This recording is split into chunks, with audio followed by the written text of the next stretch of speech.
If we look back over the course of history, the number of times that the US and the Soviet Union, now Russia, have come close to nuclear exchanges, the number of times the United States has nearly detonated a nuclear weapon on its own soil because of an accident. We've really been quite lucky to have avoided an intentional or accidental nuclear exchange at this point.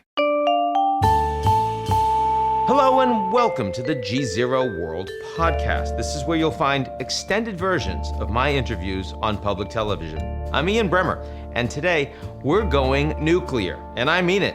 I spend plenty of time on this show talking about nuclear threats from countries like Pakistan and Iran, but I've never asked the question, do nuclear weapons keep us safe? Arms control expert Kelsey Davenport joins the show to talk about the world's fascination with these horrible weapons and how close we still remain to all-out nuclear war. Let's get to it.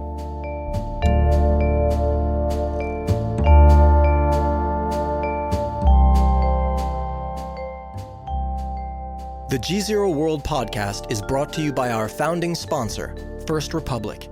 First Republic, a private bank and wealth management company, understands the value of service, safety, and stability in today's uncertain world.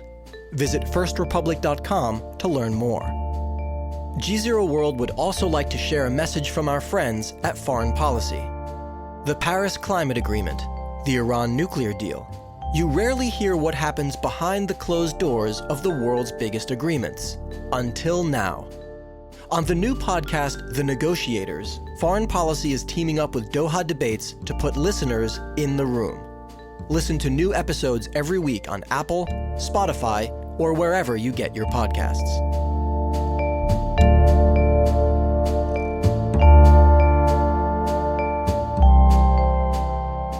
Kelsey Davenport, thanks so much for joining us on GZERO World. Thanks so much for having me. It's great to be here. How does it make you feel that, we watch the power of these weapons, these truly unusable weapons in Hiroshima and Nagasaki, and then we proceed to build as many as we can and make them more and more powerful. And arms control efforts have, at best, been a marginal success. It's still almost unfathomable to me that politicians would actually consider using nuclear weapons in any type of warfare or conflict. Given the indiscriminate nature, given the destruction of these weapons, and given the widespread implications for climate, for environment, for health, for food, for security. The fact that we still characterize nuclear weapons as vital to national security, I think is frustrating and fundamentally misunderstands the role that nuclear weapons, would play in any type of destructive conflict. When we talk about nuclear weapons, I think it's really critical to challenge the notions that nuclear weapons have kept peace, that they prevented conflict between the US and the Soviet Union during the Cold War, and that nuclear weapons now are currently deterring conflict, because that essentially, rests on the premise, the idea that we would actually consider using these weapons in war. And when you think about the catastrophic consequences of such use, that option really should be off the table. And despite the presence of those thousands and thousands of warheads, the two countries came to the brink of using them on several occasions. They did. If we look back over the course of history, the number of times that the US and the Soviet Union, now Russia, have come close to nuclear exchanges, the number of times the United States has nearly detonated a nuclear weapon on its own soil because of an accident, it really is, we've really been quite lucky to have avoided an intentional or accidental nuclear exchange at this point. And my fear is that, one day our luck is going to run out. So I think we need more focus on pursuing, creative options for arms control and disarmament. This is an issue that needs more political attention. And we really need to ask difficult questions about the morality and ethics of pursuing nuclear weapons and continuing to make them so integral in defining national security. We have some 5,000 warheads. The Russians today have roughly the same. I look at the Bulletin of Atomic Scientists and the Doomsday Clock, and we're just about as close to midnight as we were when the Soviet Union was still around. And yet, you don't hear very much about it. It's not a headline issue. We don't do our training in our classrooms of what we might do in the event of a nuclear strike. Why is the population no longer concerned about this as a proximate existential threat? I think there are a number of reasons that we don't see nuclear weapons making the headlines like they have in the past. For one, I think nuclear weapons feel very abstract. They're not presenting the same risk that people experience in their everyday lives, where they may experience the effects of climate change. They may experience the effects of violent extremism. So the abstract nature of nuclear weapons, the fact that they feel less salient and less present, I think contributes to that. I also think that it's difficult for people to see agency in trying to confront the nuclear threat. I mean, studies have shown that the public sometimes avoids even reading about nuclear weapons because they don't see where they have any agency in trying to prevent nuclear risk. They support the abolition of nuclear weapons, but don't actually feel like it's an achievable goal because of the complexity of the science, because the issue seems abstract, and because generally discussions about nuclear weapons are held in certain kind of small echelons of DC society and not made more widely accessible to the general public. So I think it's both the fact that the consequences don't seem as immediate as other threats, but also that people sometimes just feel powerless to know how to affect change in reducing nuclear risk. You said that you think that we need more creative arms control methods going forward. What do you mean by that? From an arms control perspective, there has been significant success in reducing the overall number of nuclear weapons around the world since the height of the Cold War. During the height of the Cold War, there were tens of thousands of nuclear weapons deployed, primarily in the United States and the Soviet Union. Now, the global nuclear inventory is about 13,000.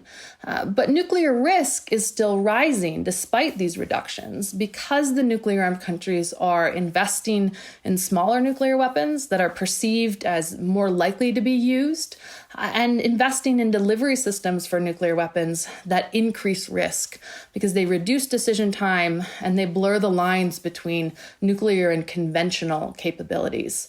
So risk is rising. So if we think about how to pursue arms control from a risk reduction perspective, we have to be more creative than thinking just about the numbers.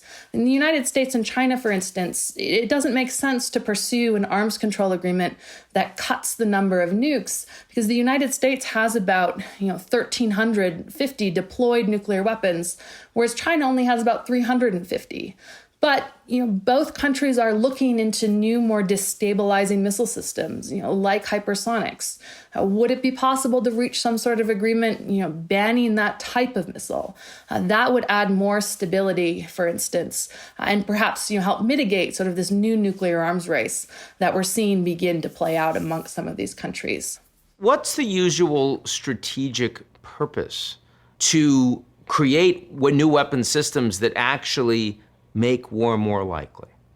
Well, I think there are a number of motivations. And again, this comes back to the question of being more creative. And some of the deployments and the investments that we're seeing in Russia and China, for instance, are a direct response to U.S. missile defenses and the perception that the United States is essentially trying to build an impenetrable shield that Russia and China, cannot threaten, which would give the U.S. superiority, in the event of any type of nuclear conflict. So at times, it's the perception of defenses that drive some of these advances and, drive looking at some of these systems that are ultimately more destabilizing. I mean, also for a country like China, it's going to look at the United States as conventional military, and it's going to look at the size of the U.S. forces, and could perceive developments in its nuclear arsenal as a way to counterbalance that asymmetry between conventional forces. So there are a number of motivations that are sort of pushing these developments, and once one country escalates, there's an impetus for others to follow. And that's why across the board, we're seeing all 9 countries that possess nuclear weapons developing and investing in these more destabilizing systems because there is that trickle down and then escalatory effect. Do you buy the traditional logic of mutually assured destruction? I mean, in the sense that when you've got these two countries and they've got these massive arsenals that point at each other, but if somebody launches, and if they launch with significant force, deterrence has failed. I mean, at that point, if you're a leader, your decision is, not about protecting your country. Your decision is how many people you're going to kill or not. It seems to me that when people are faced with imminent death, they start becoming more moral. Do you think about that? Well, reportedly, every president since Truman has faced a very real situation where they considered using nuclear weapons and ultimately decided not to do so. And I think that is because of the destructive and indiscriminate nature of nuclear weapons, but also because how do you control that escalation? I mean, how do you ensure that your own population isn't going to be subject to the same attack? And how are you that sure from the onset that you may actually be subject to a nuclear strike yourself? So, I think that comes back to, this need to fundamentally question whether or not nuclear weapons actually make countries more secure, and whether or not deterrence as a concept, still holds water and is something that we should be investing in and continuing to call to our national defense. There are also, of course, big dangers of proliferation. And maybe one of the greatest successes has not been arms control, but is that there aren't dozens and dozens of countries that have nuclear weapons around the world today. But there are some countries that have them that clearly are unlikely to be responsible with them, irrespective of how you count the Americans and the Russians on that camp. I mean, Pakistan, India, North Korea. What are the areas that you're most worried about? Well, in general, the proliferation regime has been an outstanding success. I mean, prior to the negotiation of the Nuclear Non-Proliferation Treaty, which essentially kind of capped the number of recognized nuclear-armed countries at 5, studies in the United States demonstrated that we could see 15, 20, 25 nuclear-armed countries. Right now we only have 9, largely because of diplomatic efforts to stem proliferation. That being said, non-proliferation was a bargain. Essentially, states agreed to join the Non-Proliferation Treaty and forego nuclear weapons if countries that possessed nuclear weapons were willing to give them up. They committed to disarmament. And the very slow pace of disarmament, I think, is causing some states to begin to question that bargain. And when you layer on top of that, some states that no longer feel that there's security assurances with the United States, for example, can be counted on and trusted, we're beginning to see kind of an uptick in states considering or exploring the idea of perhaps pursuing nuclear weapons down the road.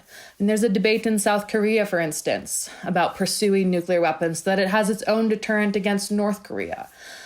So when we talk about the issues of proliferation, I think we're inclined to think about states that we would see as kind of outliers or pariahs in the international system. We talk about North Korea and we talk about Iran, but there are a risk of states that have generally been perceived as responsible actors thinking about nuclear weapons because they think that promise of non-proliferation and disarmament, that bargain is broken, and because they perceive nuclear weapons as the best way to protect against some of these other nuclear risks. And even if, the South Koreans may be as responsible as hell and transparent with their program, but if they get nukes, the implications for an arms race on the Korean Peninsula go way up. The likelihood that China starts building a lot more because South Korea has American troops on its territory goes way up. So the second and third order implications, even of countries that we would all say, that they'll be responsible with nuclear weapons, becomes much more destabilizing. Oh, absolutely. And we may see the same dynamic in the Middle East now as There's concerns about nuclear restrictions on Iran collapsing if the nuclear deal with Iran collapses. Saudi Arabia openly threatened to pursue nuclear weapons to match Iran's capabilities if Iran's nuclear program is unrestrained. There have been similar threats by countries like Turkey.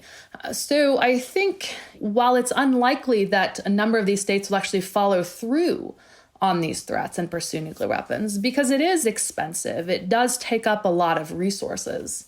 But the fact that states are kind of openly calling into question the global benefits of nonproliferation, openly threatening to pursue nuclear weapons, I mean, that's dangerous for nonproliferation norms, it's dangerous for the strength of the regime, and it does create, real risks that need to be monitored and mitigated. So of all of the countries that are potentially going to get nukes, the one that makes all the headlines, of course, and we increasingly call it a threshold nuclear state, is Iran. Tell me a little bit about where you see Iran's program and how destabilizing it is right now. Well, the first thing that I think is important to recall is that the nuclear deal that Iran reached, with 6 world powers in 2015 was an effective, strong non-proliferation agreement.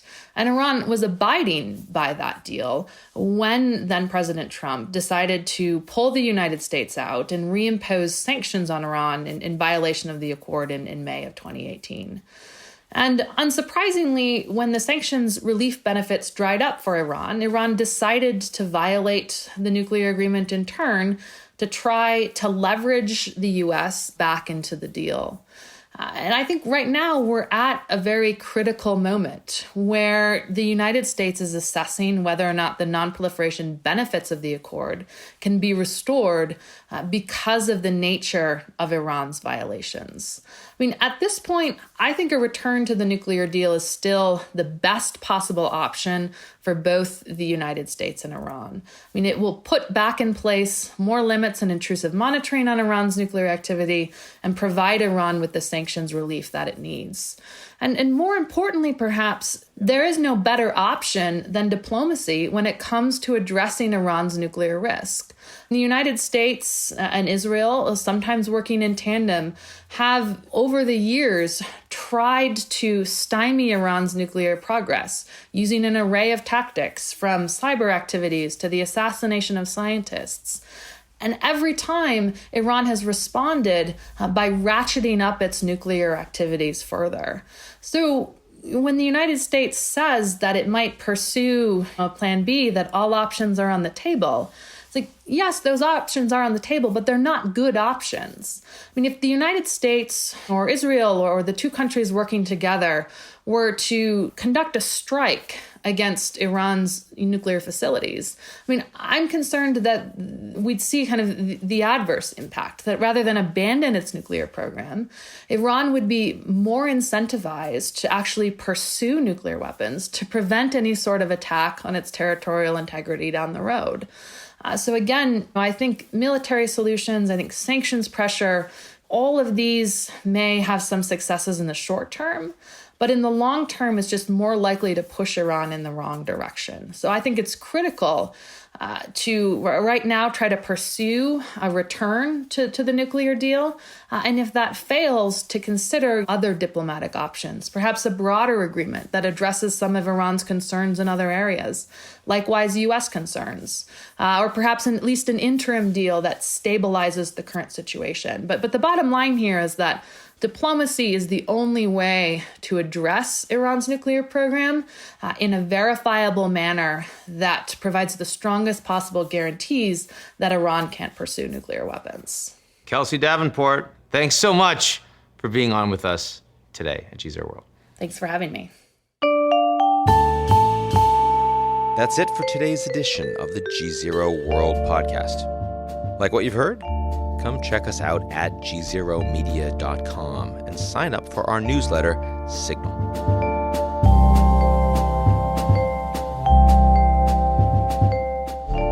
The GZERO World podcast is brought to you by our founding sponsor, First Republic.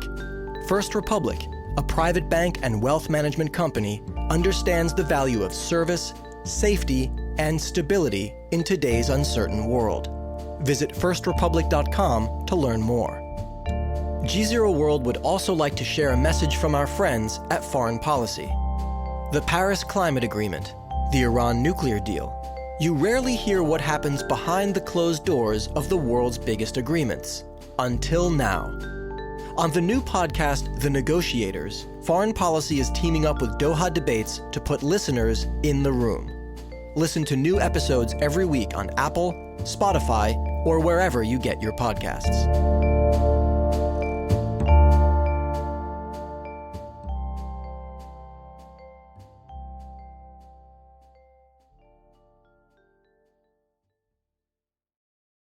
You're listening to the GZERO World with Ian Bremmer podcast, your weekly geopolitical deep dive into the world's biggest news stories, featuring in-depth conversations with global leaders and newsmakers.